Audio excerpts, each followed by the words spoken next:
This is the second mock draft on the At the Buzzer Sports YouTube channel. The second mock draft of the 2026 NBA draft. We've been doing this since the 2024 NBA draft, which is kind of long. Kind of long. I've covered the 24 draft, I've covered the 25 draft, and now we are on the 2026 draft, where we will be doing the entire first round, and we will be doing mock draft Mondays every single Monday until the NBA draft. I'm also preparing a top 20 NBA prospects. That's going to be fun as well. I'm very excited to get that out to you guys. But without further ado, let's get right into it. We're going to be simulating the lottery. Hopefully OKC doesn't get the first pick in the draft, because I kind of want to have some realism into this. Okay, so they have 9, they have 4. I can rock with that. I can rock with this right here. I don't hate this. I don't hate this. I don't hate this. So our lottery simulation will be the Washington Wizards at number 1, the Atlanta Hawks at number 2, the Charlotte Hornets at number 3, the Oklahoma City Thunder at number 4, the Indiana Pacers at 5, the Kings at 6, the Brooklyn Nets at 7, the Dallas Mavericks at 8, the Thunder at 9 again, the Memphis Grizzlies at 10, the Portland Trail Blazers at 11, the Chicago Bulls at 12, the Milwaukee Bucks at 13, and the San Antonio Spurs at 14.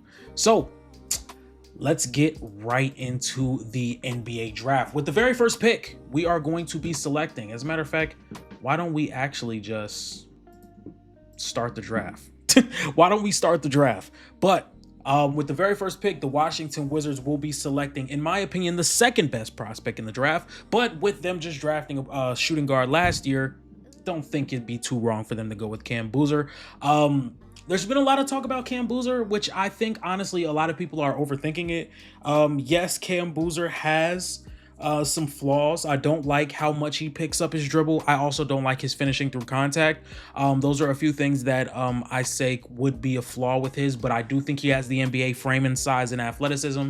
And the reason I pick on his lack of creativity with his dribble, just because he likes to pick up the ball a lot in traffic, is because he puts the ball on the floor. That's how he provides a lot of his scoring, by putting the ball on the floor, being able to attack mismatches. I do like how he seals around the basket. I do like how he plays off ball, and he does have some 3-point shooting upside, but those would be some of my main concerns with him.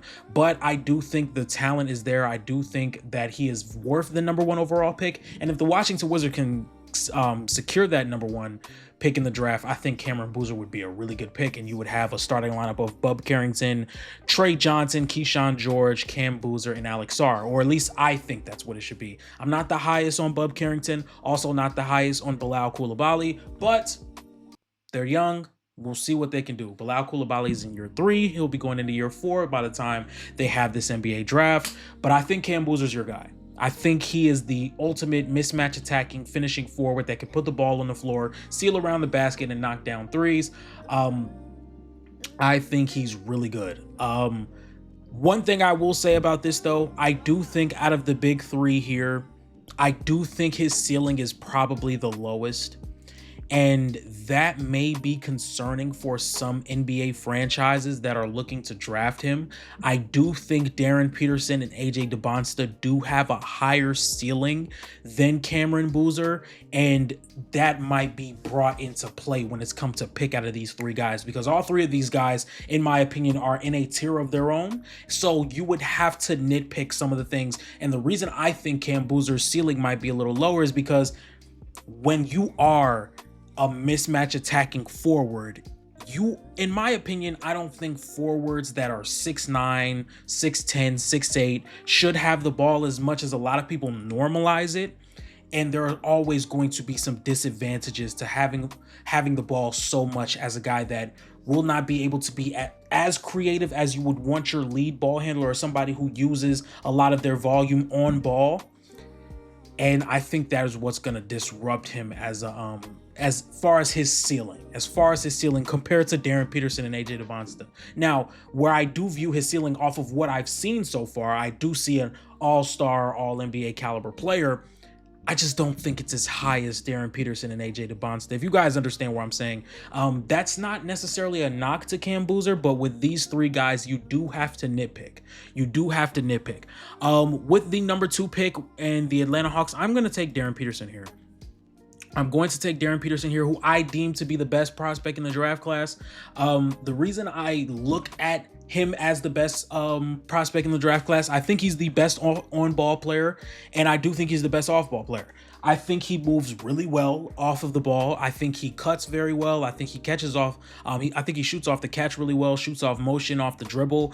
I think he is the best ball handler. And again, it should be pretty easy to say he's the best ball handler considering he's a guard and he's being compared to forwards. But the reason that I'm considering the ball handling for Darren Peterson and especially like versus AJ DeBonsta and Cameron Boozer is because all three of these guys have the ball a lot to create their shots. So I would say Darren Peterson is probably the best on-ball shooter, the best shooter, and I think the best offensive player out of the three.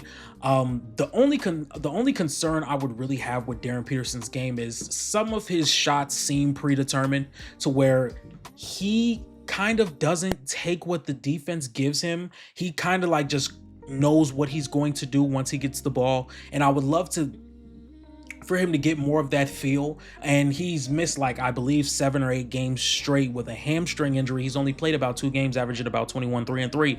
But I would like this. I think this would be the time for him to really figure that out.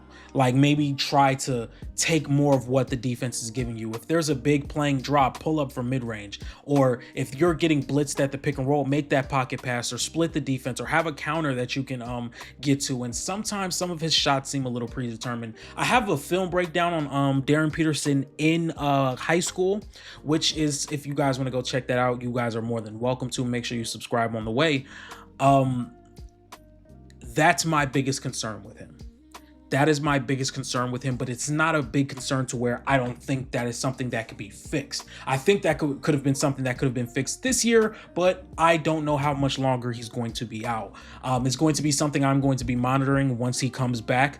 But as of right now, I do think Darren Peterson is the best prospect in the class. This has been how I felt since the season started.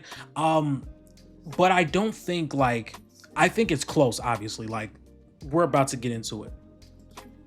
But with the number 3 pick, we have AJ DeBonsta going to Charlotte. That's interesting. That's interesting. Now, obviously, Charlotte would take AJ DeBonsta here, even though I don't love this fit. I think AJ DeBonsta has the highest ceiling here. I think AJ DeBonsta has the highest ceiling in the NBA draft.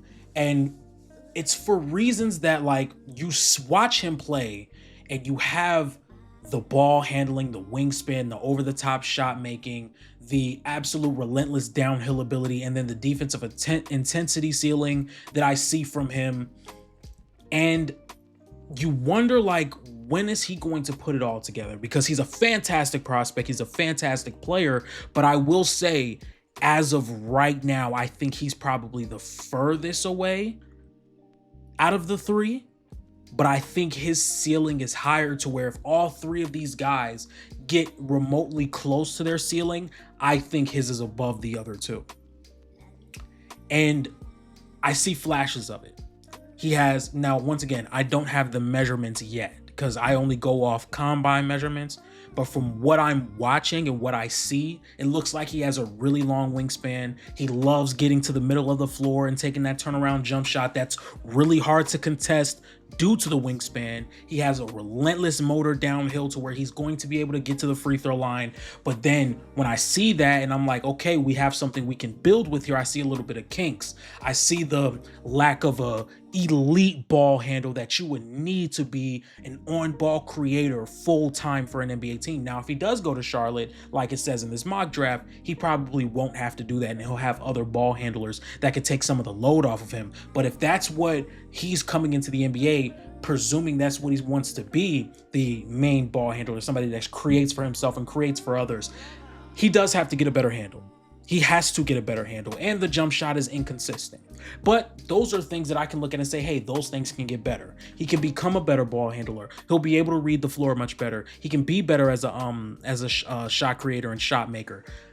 I've seen signs all year that says this guy at his absolute peak can be a 6'8", 6'9", very versatile ball handling, shot creating wing that has an immense wingspan to make it really hard to contest shots, but also makes it really hard to stop him from getting to the rim.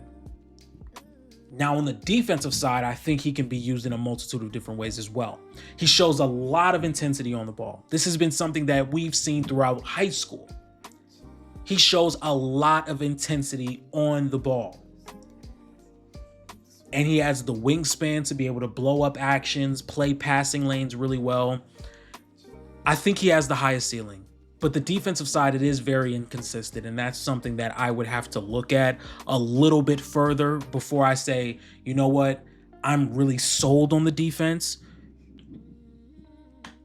And I also believe it's probably going to come down to where he goes to fully get that defensive side out of him. But I think he has the highest ceiling in this draft class. Sheesh, this video is 10 minutes longer. We've only gotten through 3 picks. Now, OKC is going to be a weird one. They have 4 total first-round picks in the first round. I don't think they're going to keep all of these. I think OKC, I do want to say this. I think OKC is in a point where they're not going to trade these picks for a star. I don't think that's going to happen. I don't think they're trading these picks for a star because in the end of the day, you got your big 3 under deal. There's going to be a time where Lu Dort's going to start getting expensive. iHeart's going to start getting expensive. I'm not going to say it's anytime soon, but I'm saying some of these guys are going to start getting expensive. And I'll tell you this, Thomas Sorber is iHeart's replacement. As much as you guys may not agree, Thomas Sorber is the guy that is going to step up if they say, you know what, iHeart, you're getting a little too expensive. We really appreciate what you've done for us, but we just cannot afford to pay you. Nobody even remembers Thomas Sorber right now. He's probably going to play next year or the year after, and everybody's just going to act like they forgot he was on the roster. Thomas Sorber was really good rebounder, really good in the best drop coverage big in the draft. By far, the best drop coverage big in the draft. He was fantastic, but I'm on an entirely different tangent here because this is where it gets tricky because you really don't know where they could go with this pick because there's so many different avenues to where you could go, to where you could go Caleb Wilson. And I think that's a really good move for them. Even though I'm not as high on Caleb Wilson like everybody else is, I think he's a really good player, don't get me wrong, and he deserves to be in that I would say probably 6 or 7, 6 through 8, probably 6 through 8 as a prospect in this draft class. But OKC, they can reach with this 4th pick. I think they can reach with this 4th pick. And it's just the things with Caleb Wilson is just he's extremely raw on both ends. But what sticks out is the athleticism. For example, I heard somebody, I forget who it was, somebody compared him to Pascal Siakam, and I just don't see that at all. I don't see that at all because I love the athleticism. I love the intensity. I love the hustle plays, the offensive rebounding, the putbacks. I love that stuff. But when you ask him to put the ball on the floor and create, it does not look great. It does not look great. And then defensively, he has all the tools in the world. Trust me, he has the athleticism, he has the foot speed, he has the length, he has the wingspan. All of that stuff is great. But it's where do you put him? I don't trust him out on the perimeter, guarding on the perimeter. And I don't think he's as big enough to be a roaming rim protector. Right here, for example, this says 6'10". Caleb Wilson does not look 6'10". He looks like a solid 6'8". But again, he's so talented that by the time he's going to be asked to get real minutes in OKC, he may have gotten better at a lot of those things. Especially as a defender, I think OKC are going to stick with the identity of being a team that is going to be the best defense in the league. They're going to get out in transition, and Shai's going to be this fantastic half-court scorer, and that's going to lead them to championships. What about Caleb Wilson's game says that doesn't fit? I think Caleb Wilson is the pick. I think he's the pick. I think he's the pick here, and Caleb Wilson goes to OKC. Up next, the Indiana Pacers. Again, another guy I'm not particularly high on, especially the role he was in to start the year. It seems like they've kind of backed up off of that a little bit. I think Nate Amen is really talented.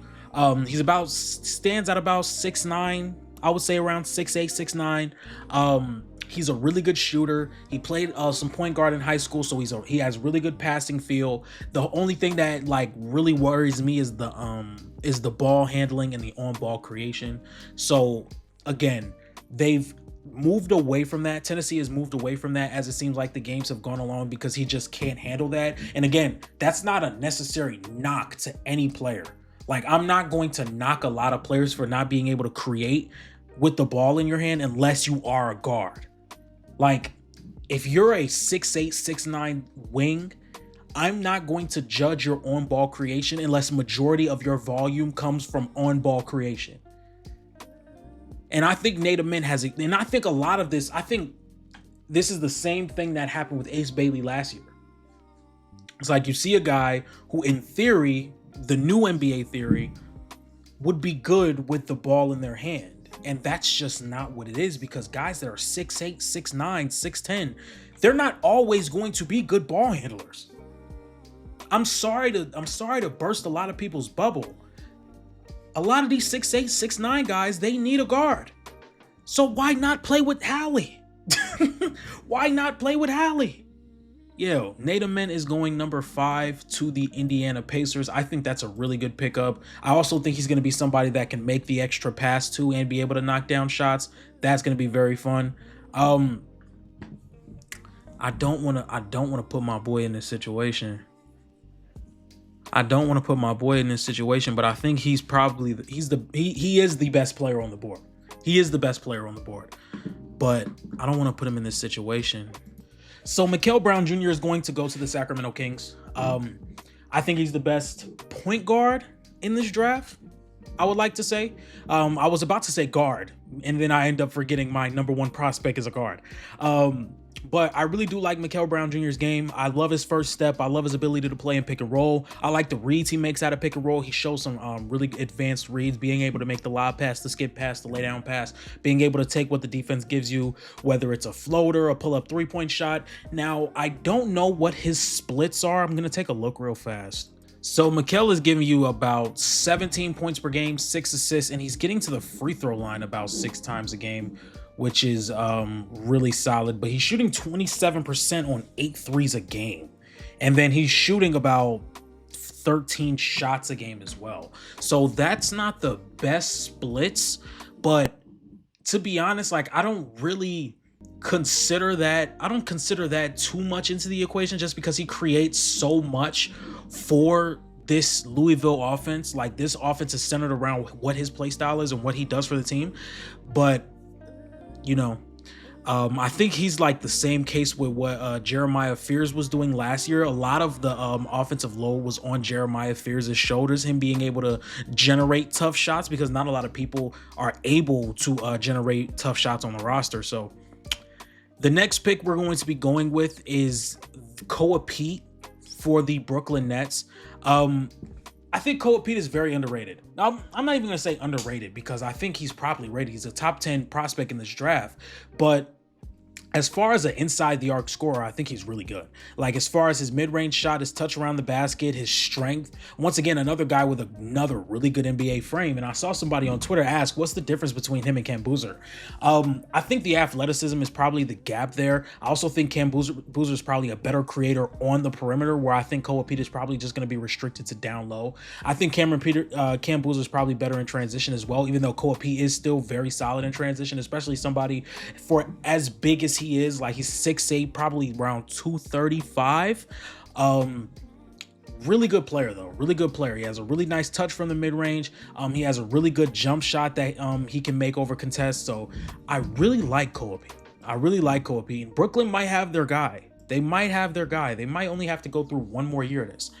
Anyway, the next player I'm going to be taking, which this might be a little high for some people, For those who have been watching, Labyrinth Phelan, man.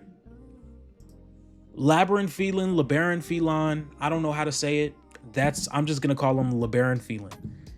This guy, I'm not gonna lie, I'm really grown higher and higher and higher on LeBaron Phelan's game the more I've watched him. And this is somebody who's a sophomore. And he's gotten much better as an offensive player. The defense was always there. Last season, the defense was there for me. The on-ball defense, the forcing turnovers, getting out in transition, getting to the rim, those things were always there.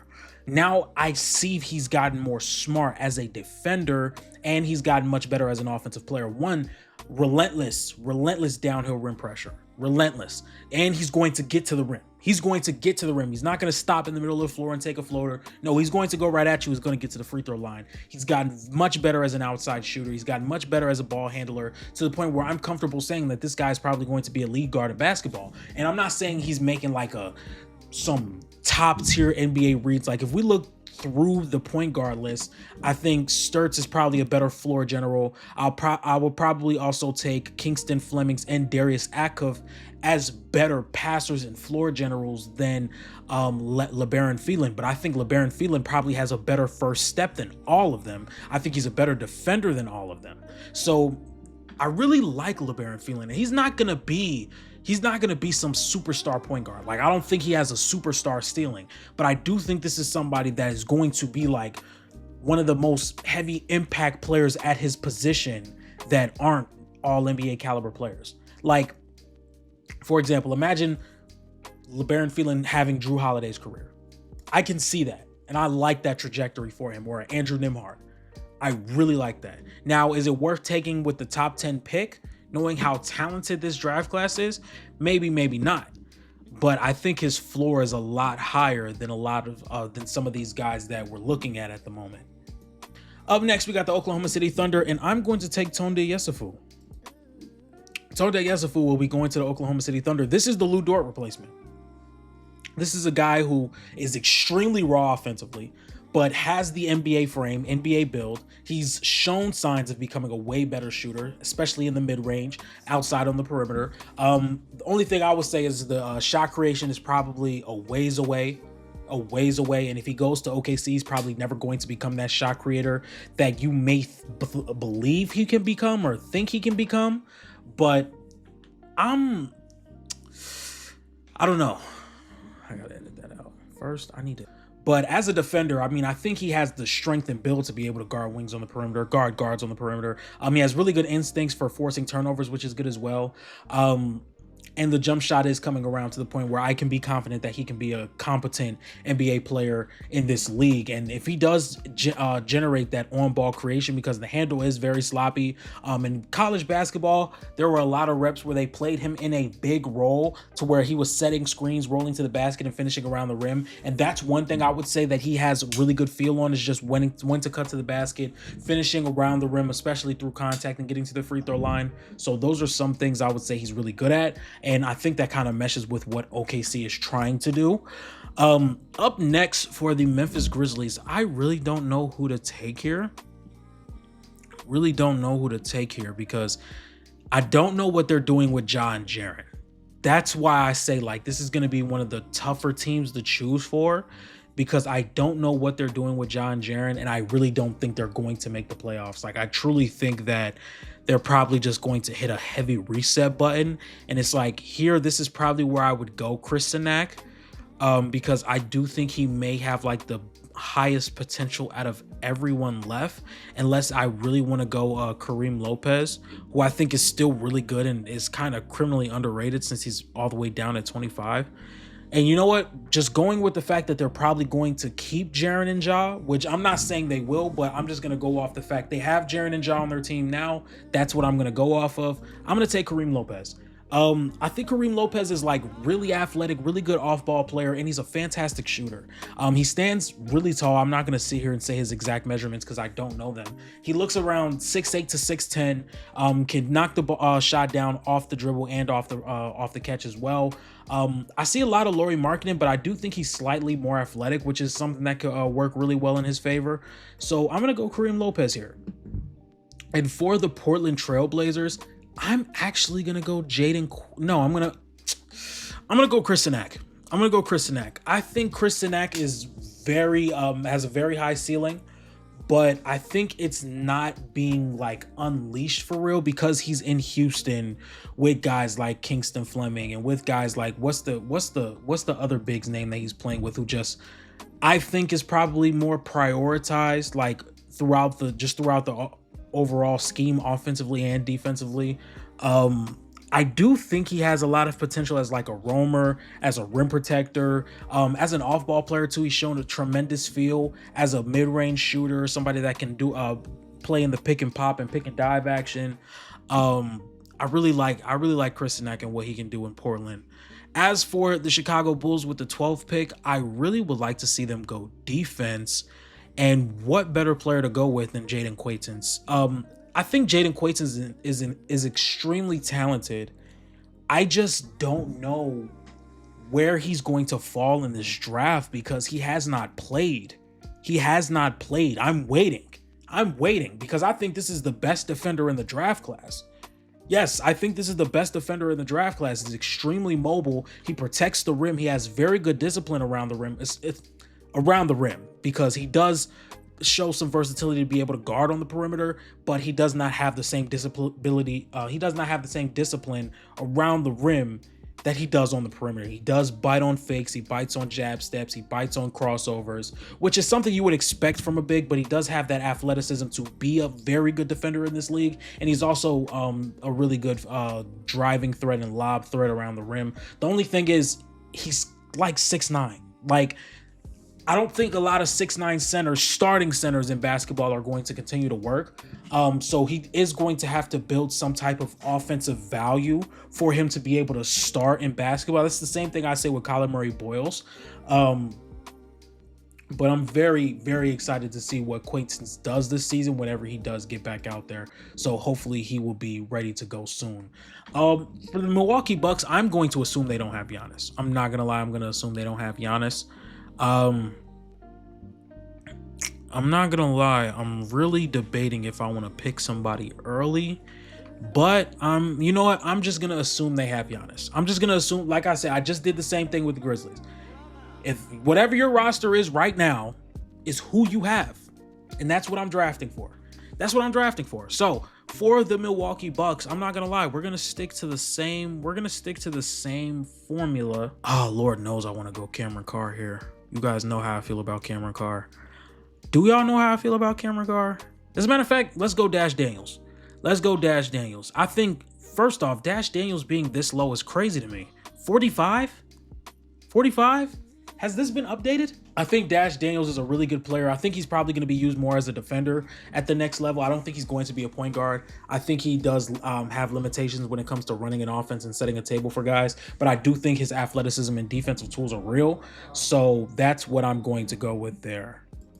With the next pick for the San Antonio Spurs, this is actually a reach, but I'm going to take him now, man. I'm going Cameron Carr. Yes, I am. I think Cameron Carr fits exactly what San Antonio are trying to do. I really like his ball handling.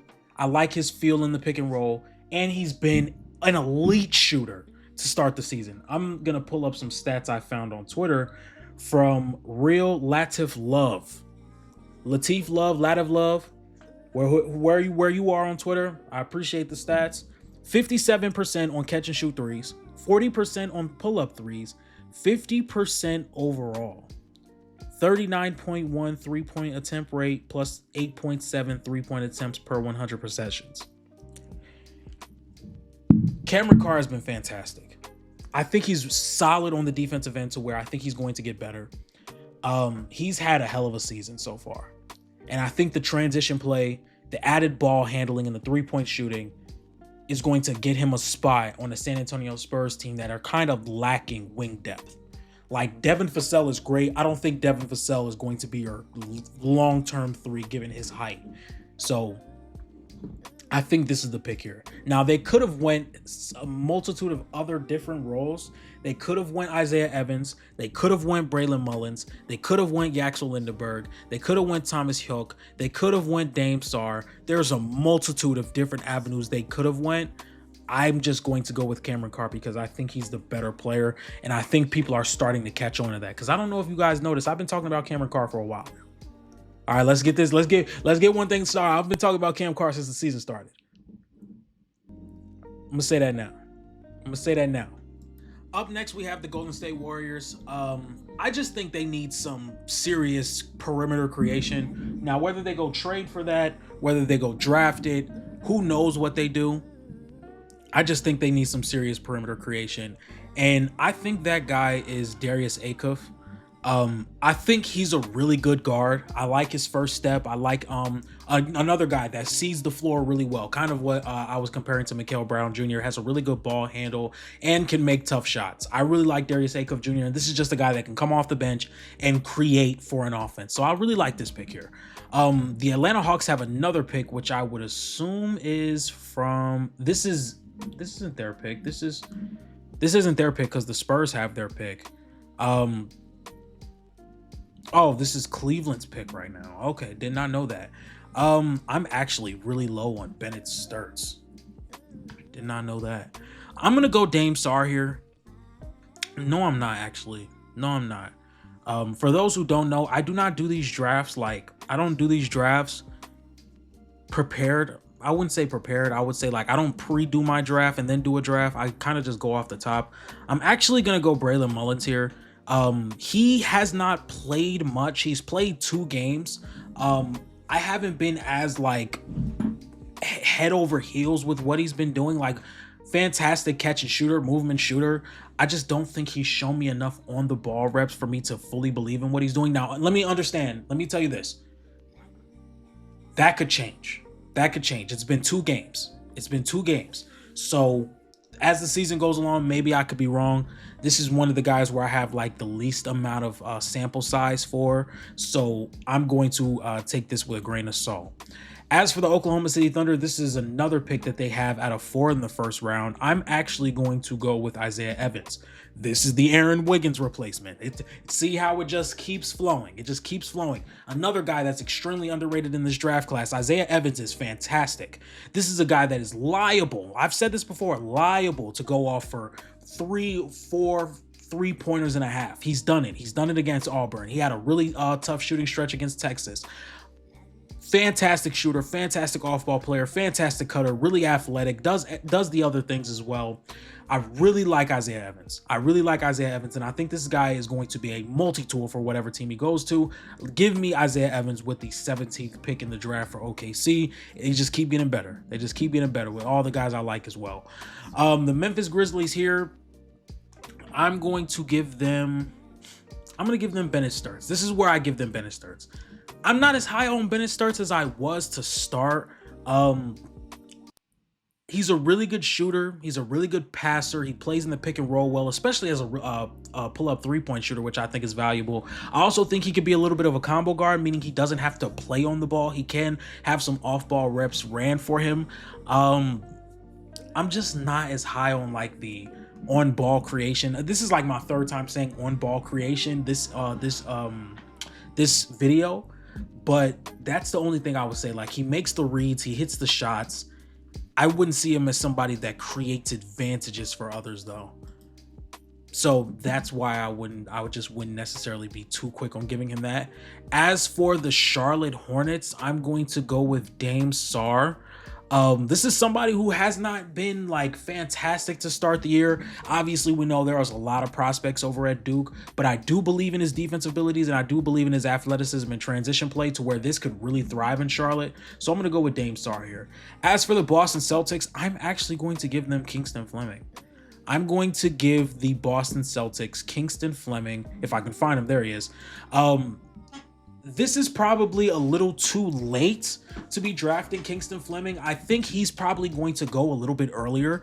I'm not gonna lie, I was saving him for the Timberwolves. Like I really wanted him. I really want him to get drafted to the Timberwolves because I'm just not a believer in the Rob Dillingham situation. I think Kingston Flemings is just as good as a floor general as Rob Dillingham. He may not be as good of a scoring prospect, but I think he's a way better defender and somebody that can pass on that side next to Anthony Edwards. I don't know if he'll start immediately, but I definitely do think this is somebody that they can use long term.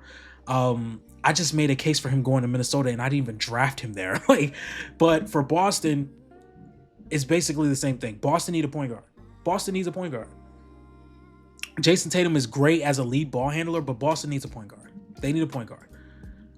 As for the Miami Heat, that he would have been a great pick for them too. Sheesh.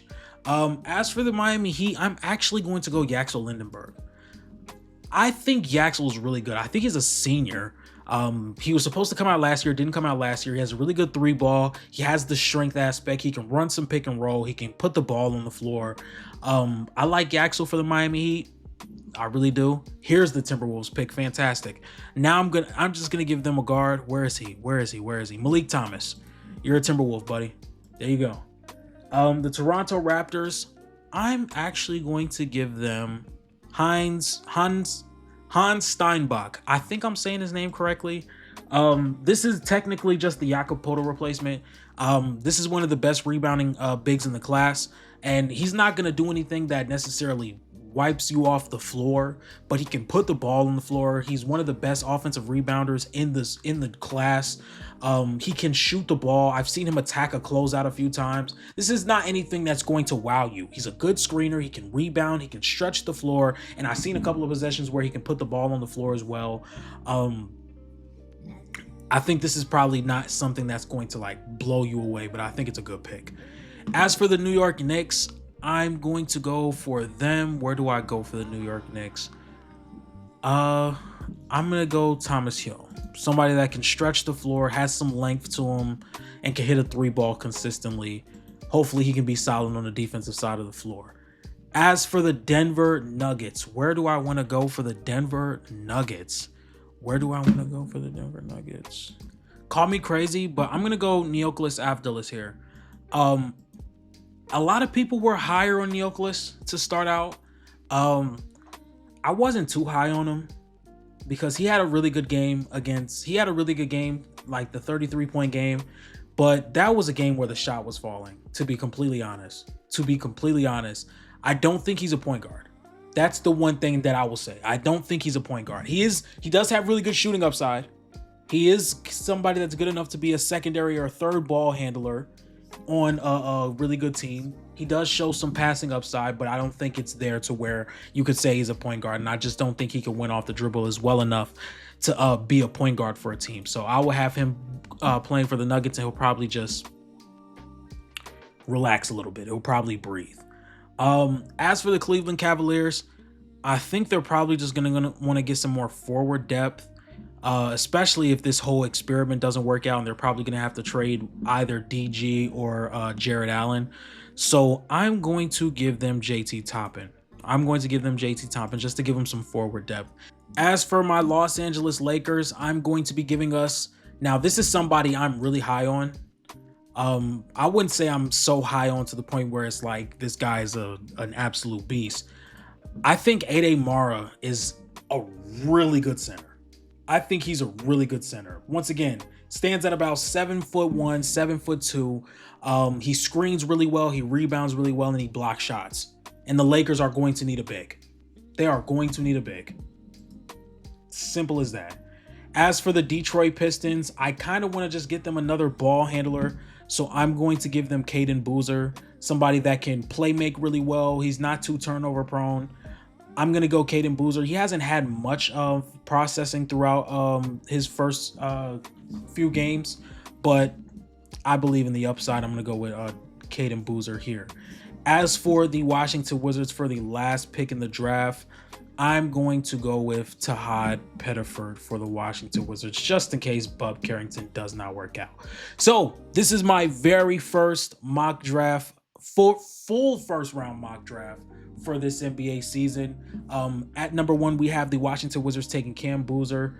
At number 2, we have the Hawks taking Darren Peterson, the Charlotte Hornets taking AJ DeBonsta, the Oklahoma City Thunder taking Caleb Wilson, the Pacers taking Nate Amen, the Kings taking Mikal Brown Jr., the Nets taking Koa Pete, the Mavericks taking Labyrinth Phelan, the Thunder taking Tonde Yesufu, the Grizzlies taking Kareem Lopez, the Blazers taking Chris Nack Jr., the Bulls taking Jaden Quaitance, the Bucks taking Dash Daniels, the Spurs taking Cameron Carr, the Warriors taking Darius Acuff, the Atlanta Hawks taking Braylon Mullins, the Oklahoma City Thunder taking Isaiah Evans, the Grizzlies taking Bennett Sturts, the Charlotte Hornets taking Dame Sarr, the Celtics taking Kingston Fleming, the Miami Heat taking Yaxel Lindenberg, the Wolves taking Malik Thomas, the Raptors taking Heinz Staubach, the New York Knicks taking Thomas Hewell, the Nuggets taking Neokolis Avdilis, the Cavs taking JT Toppin,